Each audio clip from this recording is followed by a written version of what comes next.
Hello, friends. Welcome back to Story Time. Today, the story is about Calvin Coconut by Graham Salisbury. Calvin Coconut, Hero of Hawaii. Chapter 16, Flat Island. A rescue truck arrived at the beach, lights swirling. A guy jumped out, grabbed a red float, and headed down into the water. Someone is going to swim out to us, I said. Clarence stood up and waved his arm back and forth. Then he held up a thumb, but the guy kept on swimming toward us. Why are you doing that? I asked. Can anyone see us? They got binoculars. Clarence sat down, holding Willie against him. How you doing, bruh? Willie nodded. Clarence looked at the sky. Storm moving on. Good, I said. Enough bad weather for a while. Clarence chuckled. Keep rubbing his legs. Willie, talk to us. How you doing? Willie opened his eyes. Okay, he whispered. Good, you're going to be fine. Help coming. The chop on the ocean seemed to be dying down. Willie tossed off for a second, then snapped his eyes open. They were red and squinty. The guy with the float was almost off him now. Clarence raised his chin toward the skiff. Those oars? If you didn't have those cables, the boy would be gone. I cringed at how close I would come in to cut them off. Smart you. Ledward thought of it. Your mama's boyfriend? Yeah, you know him? Clarence shook his head. Only from Stella. What would he say? He chuckled. She said, your house would fall apart if he stopped coming over. What? I nearly choked. All Stella ever did was complain about Ledward, except to say he cooked good. Stella said that? Clarence nodded. You and your family lucky. I know, plenty houses falling apart. I gaped at him. You sure we are walking, Stella? Clarence laughed. Funny, you. Stella had stood up for Ledward. Unbelievable. But she was all right. Ledward was always doing something around our house, including telling me how I should help out. Cut the grass, do the dishes, take the trash out, clean the garage. What are the plans? Your home is like your body, he said once. You keep it good. It keeps you good. Willie coughed and spat up some liquid. Clarence rubbed his back. You swallowed some dirty water, boy. Willie nodded. Tastes like dirt. Clarence and I looked up when we heard the helicopter. Chapter 17, A Son with Courage. The rescue helicopter settled down on Flat Island. I covered my head. I had never seen one so close. It was loud. Its rotors shot stinging sand in my face. Streak covered. Two men jumped out and ran toward us. Their name tags said Stevenson and Hirano. Hirano carried a white medical kit. He squatted to look at Willie. Anyone still in the water? Stevenson shouted over the noise of the helicopter. I pointed to the rescue swimmer. Just that guy. Stevenson signaled that everything was all right. The swimmer waved, turned, and headed back to shore. Everybody here, Clarence shouted. But Willie needs help.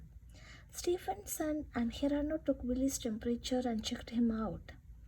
Hirano put everything back in the medical kit. Temperature is down, but he seems okay.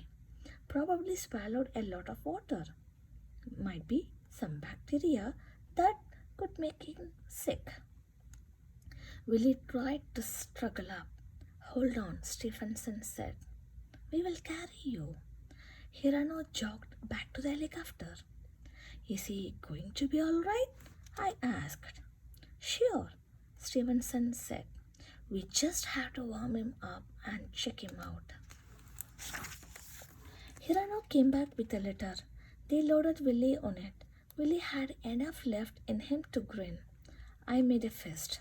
See you soon, bud. There is room for all of you, Stevenson said, even the dog. Clarenson turned toward the skiff. Fine. We got to bring the boat back. Stevenson looked at me. That okay with you? I nodded. It's not so stormy now.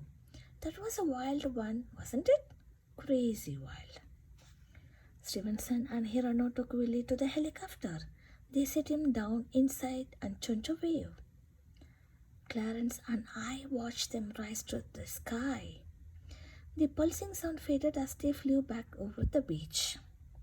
Willie's parents headed up to their car. Where are they taking him? I asked. Hospital, probably. We will find out. We watched until we couldn't see them anymore. For the first time, I started thinking about Mom. How worried she must be. How much trouble I would be in. Come, Clarence said. We go home. We carried the boat to the water. Streak jumped aboard. I got in and sat with her in the bow. Clarence pushed off and set the oars in the oarlocks and began to row through the choppy water. Flat Island shrank behind us. Funny, I thought. I would seen that island for years and had never been out to it. Never even thought much about it. But I loved it now. It had saved me and Willie and Streak. What are you going to do when we get back? Clarence asked over his shoulder. Get killed by Mom. Killed? He laughed. For what? Scaring her? Clarence roared. The muscles in his back rippled. His tattooed shoulders spanned from one side of the skiff to the other. Maybe you scared her, he said, but she won't be angry. How do you know? No, Mama, going to be angry at his son with courage. Courage? What if it was just stupid? You call saving your friend stupid? No, I meant. You know what I am going to do, Clarence said. What? Go home, take a hot shower, eat. I hugged Streak close. She would stop trembling. Yup, Mom was going to kill me. Chapter 18. No blood. Clarence maneuvered the skiff like an expert. I looked over my shoulder at the beach. A small crowd was waiting. Mom, Stella, Darcy, Clarence's cousin, Rudy, the cop, the rescue truck crew, the boys who watched me sail out to sea, and some other people. Hang on, Clarence said. I turned back just as he ducked the oars into the water and pulled hard, 1, 2, 3 times. Then, using the oars like rudders, we caught a wave and sailed in all the way to the beach. The bow thunked sand. The crowd clapped and cheered. The 3 boys ran up to grab the skiff. Streak jumped out and ran up the beach. Clarence stowed the oars and the 2 of us stepped out into the water. Stella ran down and flung her arms around Clarence. Wow, he said, I'm not going anywhere. I can't believe you did that, Stella said. What? Catch a wave with a boat? No, silly, swim out to get Calvin and Willie. Clarence waved that off. Pfft, anybody do that? Mom and Darcy crushed me with hugs as everyone crowded in around us. Clarence put his big hand on my head. This boy, one hero. I looked down. I sure didn't feel like a hero. I just felt tired. Mom looked at me, her eyes shiny with tears. What? Did I have blood on me or something?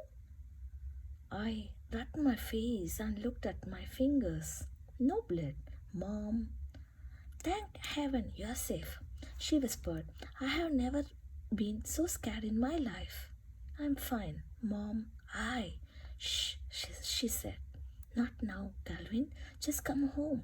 She pushed me away and looked at me. How is Willie? Fine, Mom.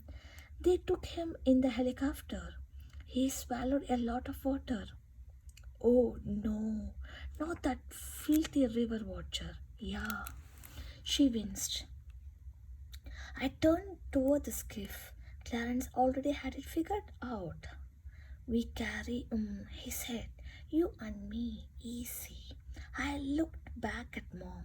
She didn't want to leave me, but she nodded, took Darcy's hand, and walked back up the sand. Come home right now. I will. Ruby, the cop came down and shook with Clarence, local style. How's it, cousin? Clarence flicked his eyebrows. I was not speeding. Officer, promise? Ruby humped, then turned to me. I thought I told you to stay home. Or was I just talking to myself? I looked down. Ruby said, I'll let you off this time, kid, but next. I didn't mean to. Really, I just. Rudy and Clarence laughed. He only joking, Clarence said, shoving me gently with his big hand.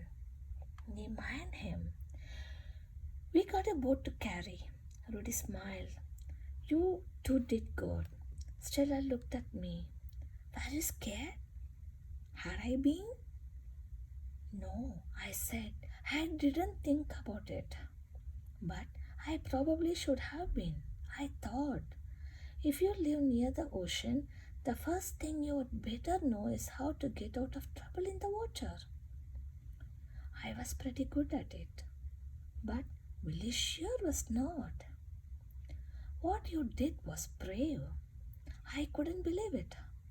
Stella had said something nice to me. Clarence clapped his hand on my shoulder. The hero of Hawaii. He squeezed. I looked up at Clarence. I didn't even know you could swim like that. I mean, that was a long way out. He's a surfer, Stella said, kissing his cheek. He does that all the time. Don't you? Clarence shrugged. You live Hawaii. You love the ocean, yeah? True, I said. He tapped my arm, the boat. Stella hugged him again. She gave my shoulder a squeeze. I stood gaping as she ran to catch up with Mom and Darcy. Thanks for watching the video. Continue the remaining chapters in my next video. Thanks once again. Bye.